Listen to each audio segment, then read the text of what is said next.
Alright guys, हमने अपने इस वेब डेवलपमेंट के कोर्स में काफ़ी चीज़ें देखी। अब हम आईडी और क्लास के बारे में बात करेंगे। आईडी और क्लास बहुत इंपॉर्टेंट कंसेप्ट है, इसको हम ज़रूर देखेंगे। अगर अभी तक आपने मेरी प्लेलिस्ट एक्सेस नहीं करी है तो कृपया इसको एक्सेस कर लीजिएगा, इसे बुकमार्क भी कर लो और सेव भी कर लेना। मैं आने वाली सारी वीडियोस इसके अंदर अपलोड करने वाला हूँ। सो फर्स्ट मैं यहाँ पे वीएस कोड ओपन कर लेता हूँ और वीएस कोड ओपन करने के बाद न्यू फाइल बनाएंगे।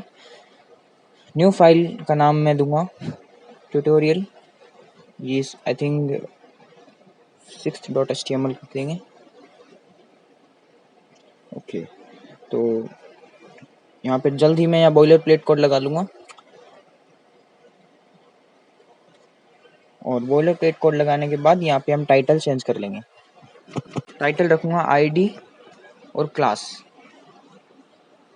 क्योंकि आज हम आईडी और क्लास के बारे में बात करने वाले हैं। तो यहाँ पे आईडी क्लास दे दूँगा, ID class in HTML। Okay,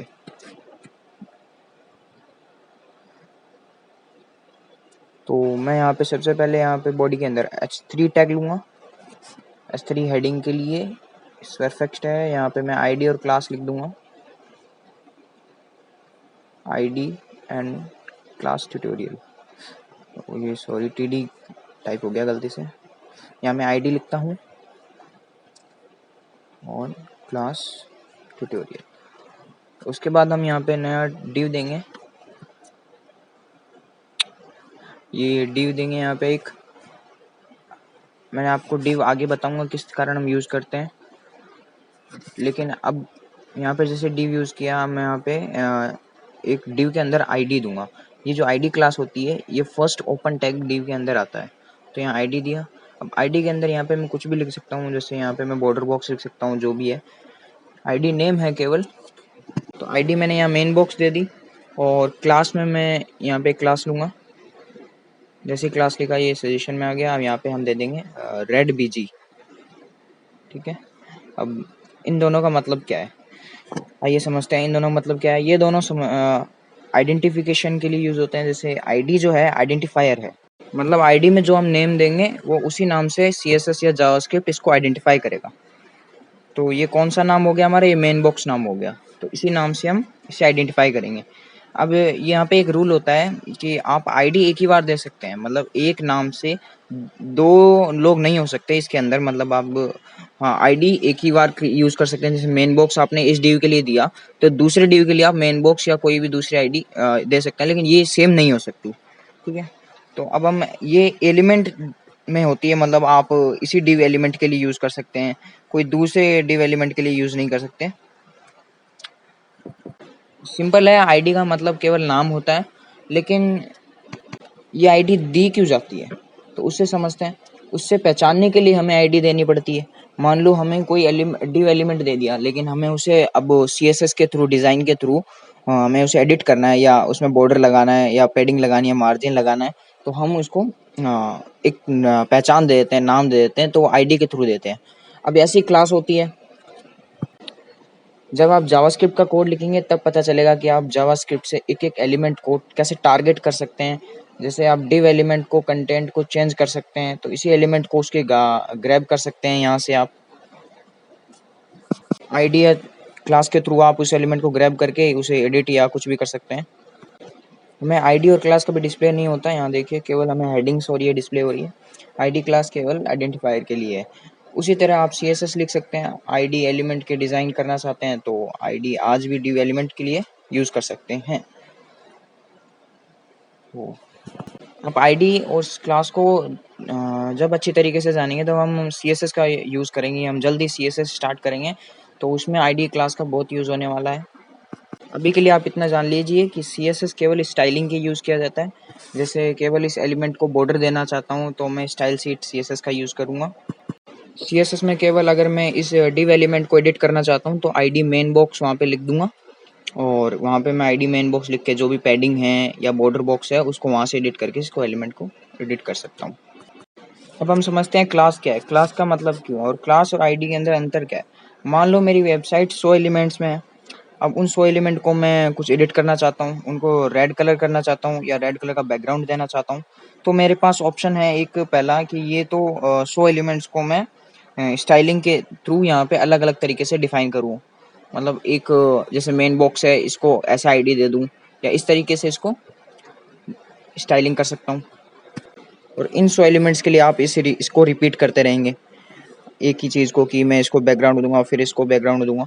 तो आप इससे अच्छा है आप क्या करोगे कि रेड बीजी नाम का एक क्लास बना लोगे।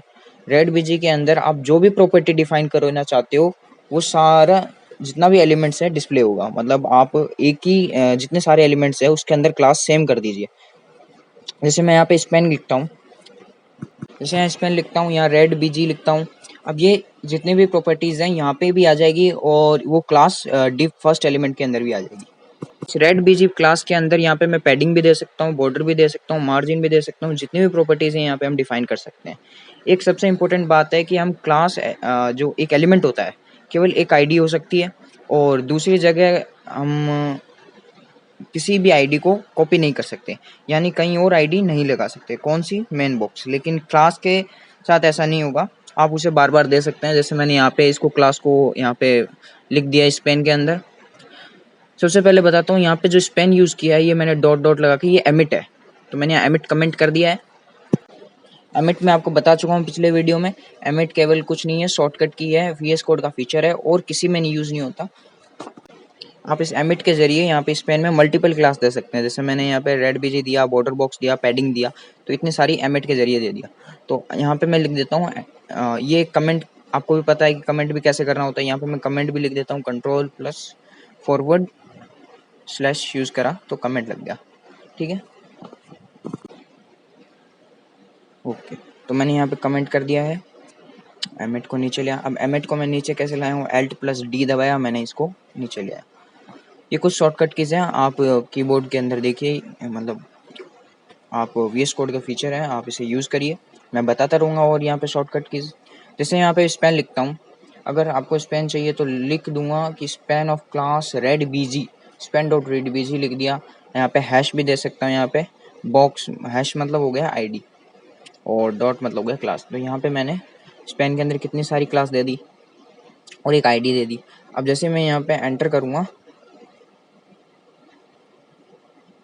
ये देखिए यहाँ पे पूरा स्पेन के अंदर जितने भी क्लासेस, अब मान लो ये क्लास में अलग बॉर्डर बॉक्स, बॉर्डर 2, बॉक्स 3, ये जितने भी क्लासेस हैं अलग अलग जगह डिफाइन कर सकता हूँ और इनके अंदर मैं कुछ प्रॉपर्टीज डिफाइन कर सकता हूँ, मार्जिन, पैडिंग या ट्रांसफॉर्मेशन, कई सारी प्रॉपर्टीज है वो हम CSS में देखेंगे। तो it's a for a class and आपको पता चल गया होगा कि डॉट जो यूज़ करेंगे वो क्लास के लिए होगा, हैश यूज़ करेंगे इसे हम एंड कहते हैं, जिसे आईडी के यूज़ करेंगे। ये केवल हमें नाम से नहीं, ये भी साइन लगाना पड़ेगा, ये साइन से ही हम इनको प्रॉपर्टीज़ को डिफाइन कर सकते हैं। मैंने यहाँ पे कमेंट कर दिया है, आप इजी तरीके से इसको समझ सकते हैं। अब यहाँ पे मैं कुछ स्पेन लगता हूँ, जैसे आप एक बढ़िया फीचर है, आपको मैंने पिछले में बताया कि पैराग्राफ को आप बार बार कैसे लिख सकते हैं, यहाँ पे भी आप कुछ मल्टीपल टाइम्स कैसे यूज़ कर सकते हैं। जैसे मैंने यहाँ पे स्पेन में लिख दिया margin padding hash box two, अब हैश तो नहीं, हैश नहीं होगा यहाँ पे क्योंकि ये क्लास है। तो मल्टीपल टाइम्स के लिए तो यहाँ पे मल्टीपल टाइम्स में अगर ये एरर आ जाएगा, मतलब ये दूसरी प्रॉपर्टीज हमें शो ही नहीं करेगा। तो हमें सिर्फ क्लास, मल्टीपल टाइम्स सिर्फ क्लास और वन टाइम ओनली आईडी, आप समझ गए। और जैसे यहाँ पे मैंने इंटू 4 किया था तो ये इतने सारी स्पेन आ गए। तो इनके बीच में मैं फर्स्ट, सेकंड, थर्ड, फोर्थ लिख देता हूँ। अब देखिए ये 4 जितने भी स्पेन आ चुके हैं, मैं इनके बीच में 1 2 3 4 फर्स्ट, सेकंड, थर्ड, फोर्थ लिख देता हूँ, जिससे आप समझ जाएंगे कि ये स्पेन फर्स्ट है, ये स्पेन सेकंड है, ये स्पेन थर्ड है, ये स्पेन फोर्थ है। यहाँ पे मैं फर्स्ट लिख देता हूँ। जैसे मैं टैब दबाऊंगा यहाँ पे दूसरे पे आ जाऊंगा, लेकिन अभी मैंने टैब दबाया नहीं तो गलती से ये वापस हटेगा नहीं। आपको जब भी मतलब फर्स्ट लिखने के बाद टैब दबाते हैं तो आप इसके अंदर आ जाते हैं, ये मेरे से गलती से हो गया और कोई बात नहीं, मैं ऐसे भी लिख सकता हूँ। अगर आप एज अ बिगिनर हैं तो आप धीरे धीरे सीख सकते हैं कि किस तरीके से यहाँ पे शॉर्टकट कीज़ का यूज़ किया जाता है। और कुछ शॉर्टकट कीज़ या कुछ आपको कीबोर्ड के अंदर यहाँ पे मिल जाएगी, वीएस कोड के फीचर के अंदर यहाँ पे आप सर्च करेंगे तब मिल जाएगा आपको कीबोर्ड शॉर्टकट कीज़, आप उन्हें चेंज भी कर सकते हैं। तो मैंने यहाँ पे कुछ स्पेन स्टैक दे दिए, थर्ड, फोर्थ, ये फोर्थ यहाँ आएगा, ठीक है। तो कुछ इस तरीके से आप एमिट का इस्तेमाल कर सकते हैं और एमिट यहाँ पे एक ट्रिक है VS कोड का, ये सिर्फ केवल VS कोड में सपोर्ट करती है। अगर आप यहाँ पे नोटपैड में यूज़ करेंगे तो ये आपको उसमें सुविधा नहीं मिलेगी। ठीक है, तो इस तरीके से आप VS कोड का यूज़ करिए, और मैं सजेशन भी करूँगा एक तरीके से कि आप VS कोड ही यूज़ करें। माइक्रोसॉफ्ट का बहुत ही बढ़िया ये एप्लीकेशन है।